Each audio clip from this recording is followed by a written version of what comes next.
नमस्कार दोस्तों, आप सभी का स्वागत है अपने YouTube चैनल आज की कहानी में। क्या आपने कभी ऐसी किताब के बारे में सुना है जिसे डेविल्स बाइबल यानी शैतान की बाइबल कहा जाता है? यह कोई कल्पना नहीं बल्कि हकीकत है।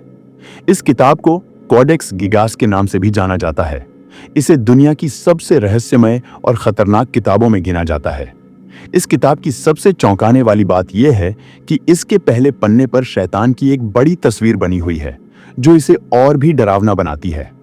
लेकिन सवाल यह है कि आखिर यह किताब किसने लिखी और क्यों?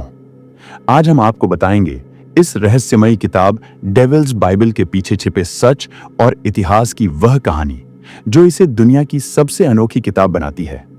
कहा जाता है कि 13वीं सदी में एक मठ में ऐसी घटना घटी जिसने इतिहास में एक रहस्यमयी अध्याय जोड़ दिया। यह वही घटना थी जिसने इस विशाल और रहस्यमयी किताब को जन्म दिया। यह किताब न केवल दुनिया की सबसे बड़ी किताबों में से एक है, बल्कि इसकी रचना से जुड़े किस्से इसे और भी डरावना और रहस्यमय बनाते हैं। तो आइए शुरू करते हैं डेविल्स बाइबल की इस रहस्यमयी कहानी को।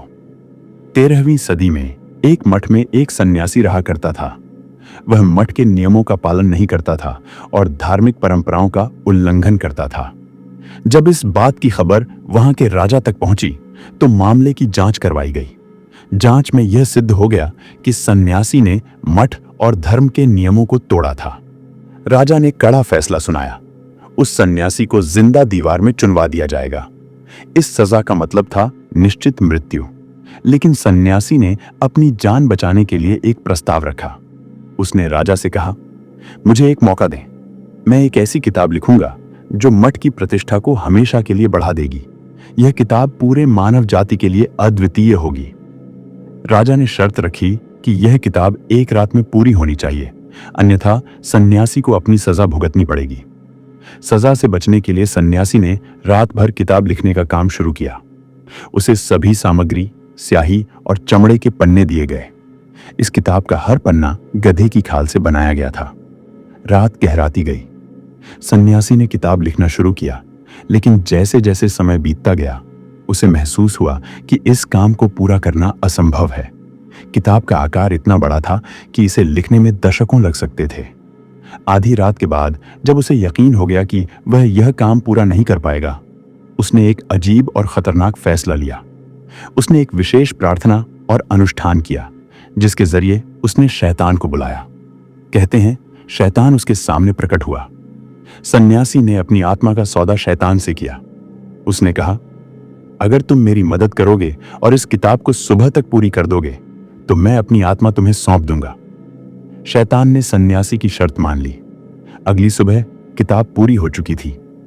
जब राजा और मठ के अन्य लोग वहां पहुंचे तो उन्होंने देखा कि किताब पूरी तरह तैयार है। लेकिन किताब के पहले पन्ने पर उन्होंने एक विचित्र चित्र देखा, एक विशाल डरावना शैतान का चित्र। इस किताब में केवल धार्मिक और ऐतिहासिक जानकारी ही नहीं थी, बल्कि इसमें स्वर्ग, नर्क, सूर्य, चंद्रमा और शैतान से संबंधित रहस्यमयी चित्र भी थे। कहा जाता है कि इस किताब में शैतान को बेहतर और शक्ति संपन्न दिखाया गया है। यह किताब 36 इंच लंबी, 20 इंच चौड़ी और 8 इंच मोटी थी। इसका वजन लगभग 85 किलो था और इसे उठाने के लिए 2 लोगों की जरूरत पड़ती थी। किताब की हर पंक्ति एक ही स्याही और एक ही लिखावट में लिखी गई थी। वैज्ञानिकों का मानना है कि इसे लिखने में कम से कम 20 से 30 साल लगने चाहिए थे। लेकिन यह कैसे संभव हुआ कि यह किताब एक रात में लिखी गई? क्या यह वाकई शैतान की मदद से लिखा गया था? आज डेविल्स बाइबल स्वीडन की राजधानी स्टॉकहोम की एक लाइब्रेरी में सुरक्षित है। इसे देखने के लिए लोग दूर दूर से आते हैं, लेकिन इसे पढ़ने की कोशिश करने वालों के साथ अजीब घटनाएं घटी हैं। कहते हैं कि इस किताब के अक्षर कभी कभी हवा में तैरते हुए दिखाई देते हैं और इसे पढ़ने वालों का मानसिक संतुलन बिगड़ जाता है। कई लोगों का मानना है कि यह किताब शैतान की पूजा को बढ़ावा देती है।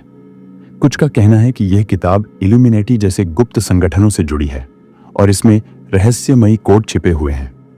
आज भी डेविल्स बाइबल एक रहस्य बनी हुई है। यह किताब एक साधारण इंसान के लिए असंभव मानी जाती है, लेकिन इसका अस्तित्व हमें यह सोचने पर मजबूर करता है कि क्या इस दुनिया में वाकई ऐसी अदृश्य शक्तियां हैं जिनकी हम कल्पना भी नहीं कर सकते। तो दोस्तों, यह थी डेविल्स बाइबल की अनोखी कहानी। क्या आप मानते हैं कि इसमें शैतान का हाथ था या यह सिर्फ एक इंसानी कृति है? अपनी राय हमें कमेंट सेक्शन में जरूर बताएं।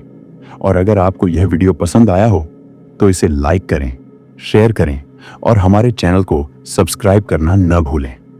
अगली बार एक और रोमांचक कहानी के साथ मिलते हैं। धन्यवाद।